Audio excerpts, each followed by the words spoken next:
पहली सुर्खी नई दिल्ली रेलवे स्टेशन पर हुई भगदड़ से जुड़ी। 15 फरवरी की रात रेलवे स्टेशन के प्लेटफॉर्म नंबर 14, 15 और 16 पर भगदड़ हुई, जिसमें बच्चों समेत 18 लोगों की मौत हुई। आरपीएफ यानी रेलवे प्रोडक्शन फोर्स घटना की जांच कर रही थी। इसने दिल्ली जोन को अपनी रिपोर्ट सौंपी, जिसमें तमाम खुलासे हुए। इसके मुताबिक 15 फरवरी की रात करीब 8:45 पर घोषणा हुई कि प्रयागराज जाने वाली कुंभ स्पेशल ट्रेन प्लेटफॉर्म नंबर 12 से रवाना होगी।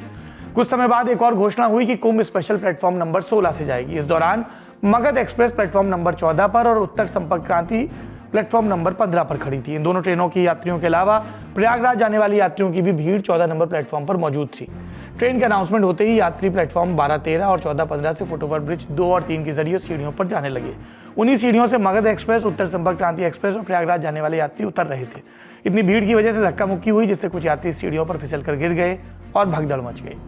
घटना के बारे में उत्तर रेलवे के CPRO यानी chief public relation officer Himanshu Shekhar Upadhyay से इंडियन एक्सप्रेस ने बात की। उन्होंने कहा, पहली नजर में ऐसा लग रहा है कि प्रयागराज एक्सप्रेस को प्लेटफॉर्म नंबर 14 पर आना था। रिजर्व यात्रियों के अलावा बाकी यात्री भी इसी ट्रेन से सफर करना चाहते थे। इस वजह से प्लेटफॉर्म और फुटओवर ब्रिज पर भीड़ बढ़ती गई। इसे कंट्रोल करने के लिए हमने तुरंत प्रयागराज के लिए एक और ट्रेन की मांग की।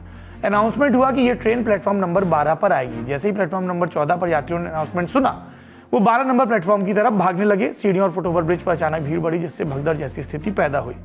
उन्होंने ये भी कहा कि आरपीएफ की रिपोर्ट कोई अंतिम रिपोर्ट नहीं है। ये आरपीएफ की रिपोर्ट नहीं है, ये इंडिविजुअल स्टेटमेंट है। 300 कर्मी वहां पर थे, उनमें से एक रेल कर्मी का इंडिविजुअल स्टेटमेंट है। ऑथेंटिक जो ऑथेंटिसिटी होगी, ऑथेंटिक चीज होगी, वो होगी हाई लेवल कमेटी की फाइनल रिपोर्ट। ये तो थी रेलवे पुलिस फोर्स की रिपोर्ट के मुताबिक नई दिल्ली रेलवे स्टेशन पर भगदड़ की वजह। अब बात इस घटना पर आए बयानों की। इंडिया टुडे की संवाददाता श्रेया चटर्जी की रिपोर्ट के मुताबिक क्राउड मैनेजमेंट के लिए जिम्मेदार एजेंसियों की तरफ से विरोधाभासी बयान सामने आए हैं। पहला बयान रेलवे अधिकारी का, जो हमने अभी आपको बताया। इसके मुताबिक फुटओवर ब्रिज पर भीड़ की वजह से भगदड़ हुई। दूसरा बयान है आरपीएफ का, जिसमें दावा कि भगदड़ 9:48 पर शुरू हुई, जो रेलवे के बताए टाइम से करीब आधा घंटे पहले की है। तीसरा बयान है दिल्ली पुलिस का। इसके मुताबिक भगदड़ की वजह एक जैसे नाम वाली 2 ट्रेनों की वजह से हुआ। स्टेशन पर प्रयागराज एक्सप्रेस, ये रोज चलने वाली ट्रेन है, और प्रयागराज स्पेशल, दोनों ही ट्रेनें, उनका अनाउंसमेंट हुआ। प्रयागराज स्पेशल के आने की घोषणा हुई तो जो यात्री प्रयागराज एक्सप्रेस का इंतजार कर रहे थे, उन्हें लगा कि 14 नंबर प्लेटफॉर्म की बजाय ये ट्रेन रीशेड्यूल कर दी गई, जबकि वो कुंभ के लिए स्पेशल ट्रेन थी। सभी एजेंसियों की तरफ से 3 अलग अलग बयान से साफ है, हादसे की जिम्मेदारी शायद पुख्ता ढंग से कोई नहीं ले रहा है। अगली सुर्खी, कतर के अमीर शेख तमीम बिन हमाद अल थानी 2 दिन की यात्रा पर भारत आए हैं। 17 फरवरी को पीएम नरेंद्र मोदी उनका स्वागत करने दिल्ली के इंदिरा गांधी एयरपोर्ट पहुंचे और आज 18 फरवरी के दिन राष्ट्रपति द्रौपदी मुर्मू और प्रधानमंत्री नरेंद्र मोदी ने राष्ट्रपति भवन में उनका स्वागत किया। गार्ड ऑफ ऑनर भी दिया गया। अमीर अल थानी ने हैदराबाद हाउस में पीएम मोदी के साथ बैठक की। केंद्रीय मंत्री हरदीप पुरी, पीयूष गोयल, निर्मला सीतारामन, मनसुख मंडाविया और पीके मिश्र भी इस बैठक का हिस्सा थे। पीके मिश्र मंत्री नहीं हैं, सीनियर ब्यूरोक्रेट हैं। इन दोनों देशों में व्यापार, टेक्नोलॉजी और निवेश क्षेत्र में समझौतों पर दस्तखत हुए। इसके अलावा दोनों देशों के बीच रणनीतिक साझेदारी को औपचारिक रूप भी दिया जाएगा। इसमें डबल टैक्सेशन से बचाव के लिए संशोधित समझौतों पर दस्तखत भी शामिल है। ये अमीर अल थानी की दूसरी भारत यात्रा है। इससे पहले वो मार्च 2015 में आए थे। इस यात्रा का मकसद द्विपक्षीय संबंधों को जाहिर तौर पर मजबूत करना है। Leaders also discussed ways to further strengthen and broaden the energy partnership, including exploring mutual investments.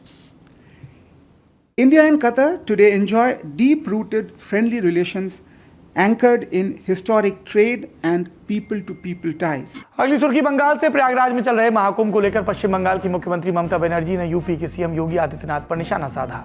हालिया भगदड़ की घटनाओं का हवाला देते हुए ममता ने विधानसभा के भीतर महाकुंभ को मृत्यु कुंभ कह दिया। कहा, वीआईपीज को खास सुविधाएं दी जा रही, लेकिन गरीबों को वंचित रखा जा रहा है। মহাকুম্ভ আমি নাইবা বললাম, ওটা এখন মৃত্যু কুম্ভ হয়ে গেছে। মৃত্যু কূপের মতো আমি মহাকুম্ভকে সম্মান করি, আমি শ্রদ্ধা জানাই, পবিত্র গঙ্গা মাকে আমি সম্মান করি, কিন্তু প্ল্যানিং না করে এত হাইপ তুলে।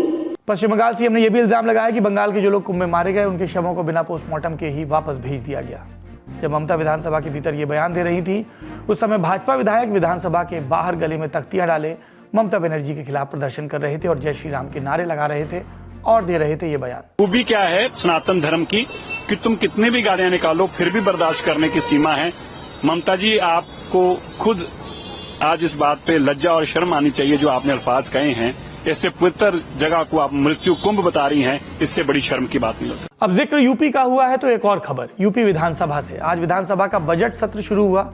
सदन में नेता विपक्ष माता प्रसाद पांडे ने मांग की विधानसभा में कार्रवाई की भाषा में उर्दू को भी जोड़ा जाए। उर्दू भी इस प्रदेश की बोली है। अंग्रेजी कौन गांव में जानता है? यहाँ बोला जाएगा तो अंग्रेजी में कौन समझेगा? कितने लोग हैं? इसलिए इस विधानसभा को कुलीन तंत्र की विधानसभा न बनाइए, यही मेरा अनुरोध। इस पर जवाब दिया सीएम योगी आदित्यनाथ ने। कहा, आप समाजवादियों का चरित्र ही इतना दोहरा हो चुका है कि अपने बच्चों को भेजेंगे अंग्रेजी स्कूल में, दूसरों के बच्चों को कहेंगे गांव के ऐसे स्कूल में पढ़ें जहां संसाधन नहीं है। ऐसे लोग हैं जो मॉरिशस में या दुनिया की फिजी में या दुनिया के किसी देश में गए, उनके संकट काल में रामचरितमानस ही तुलसीदास जी का अवधी भाषा में रचा गया रामचरितमानस ही उनका सहारा बना था, और आज जब उसको सम्मान मिल रहा है तो आप उसका विरोध कर रहे हैं। बड़ी विचित्र सी स्थिति है। आप हर अच्छे कार्य का समाज आज के यही ढोंग है आप लोगों का, यही ढोंग है। हर अच्छे कार्य का आप विरोध करेंगे। आज का ललन टॉप शो यहीं समाप्त होता है। अपना और अपनों का ख्याल रखिए। शुभ रात्रि।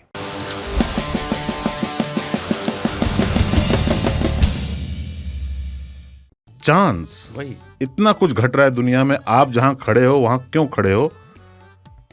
Chance, luck, lottery. कसम से क्या प्रोग्राम दिखा दिया भाई। करुणानिधि ने अपने बेटे का नाम स्टालिन रख दिया। यार काहे आदमी होशो हवास में रखेगा अपने बेटे का नाम स्टालिन? किसी खलनायक के नाम पे अमरीश पुरी नाम का लड़का नहीं मिलता आजकल आपको। मैं तो अपनी पूरा किताब कॉपी से भरा बस्ता ही बेच दिया था। आगे बोलते गायब हो गया और 1.5 रुपया में बेच दिए थे, जबकि बस्ते की कीमत उसमें 10-12 रुपये रही होगी। कॉपी किताब सब एक बार फिर से हंसीएगा वैसे।